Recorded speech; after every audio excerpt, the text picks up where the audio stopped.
15 से 20 मिनट में रेस्ट के लिए रख दूंगी। तो अभी 15 से 20 मिनट हो गया था, तो मैं अभी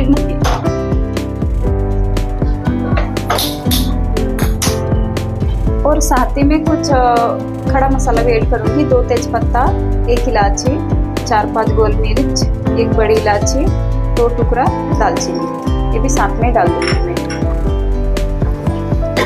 अच्छे से मिला दूंगी थोड़ा।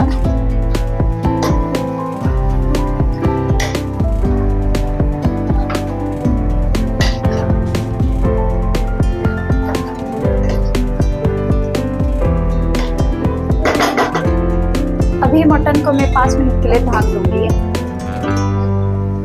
5 मिनट के बाद फिर से ढक्कन उठा के मटन को अच्छे से मिला दूंगी। इसको पकाने का भी